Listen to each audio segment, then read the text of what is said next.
Hi நண்பர்களே, காலை வணக்கம். நான் உங்கள் சங்கீதா. தமிழ் பொண்ணு திருப்பூர் ஐடி நம்மளுது. சப்ஸ்கிரைபர் பண்ணாதவங்க சப்ஸ்கிரைபர் பண்ணிக்கோங்க. இன்றைக்கி ஒரு ஆன்மீக தகவல் நம்ம பார்க்குறது என்ன அப்படின்னு பார்த்திங்கன்னா, வாராகி அம்மனை தான் பார்க்குறோம். இது கோயம்புத்தூரில் சரவணப்பட்டி தாண்டி துடியலூர்னு இருக்குங்க. அந்த துடியலூர் மருதமலை அடிவாரம் மலையோட அடிவாரத்தில் தான் இந்த அம்மா அமைஞ்சிருக்கா. இந்த அம்மா பார்த்திங்கன்னா ரொம்ப பிரம்மாண்டமான பெரிய கோயில். சாமியும் ரொம்ப பெருசாக இருக்குது.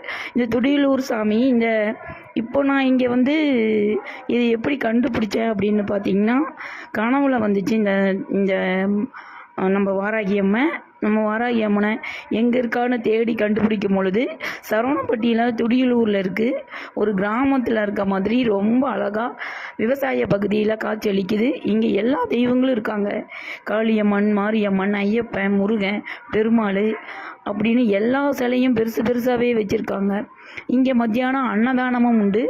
இந்த கோயிலுக்கு பார்த்துட்டு ரொம்ப பிரமிச்சு போயிட்டேன். வண்டிலாம் நிறுத்திக்கிற மாதிரி பெரிய பெரிய கிரவுண்டே இங்கே இருக்குது.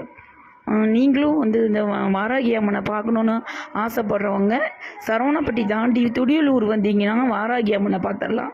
இந்த வாராகி அம்மனை பார்த்துட்டு கோயிலில் திரும்பி போகும்போது குரங்கு கூட்டங்கள்லாம் நிறையா இருந்துச்சு. அந்த சின்ன சின்ன பிள்ளைங்களுக்கு பிஸ்கட்டு வாங்கி கொடுத்து சந்தோஷப்பட்டேன்.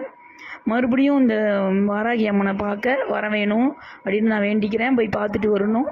வாராகி அம்மனுடைய அருள் உங்களுக்கு இருந்தால் எல்லோருமே நல்லா இருக்கலாம். மறக்காமல் வாராகி அம்மனை பார்க்க எல்லோரும் வாங்க. துடியலூர் பார்த்துட்டு போங்க நண்பர்களே. நன்றி, வணக்கம். மீண்டும் நம்ம ஒரு ஆன்மீக தகவலோடு உங்களை நான் சந்திக்கிறேன். வணக்கம் நண்பர்களே.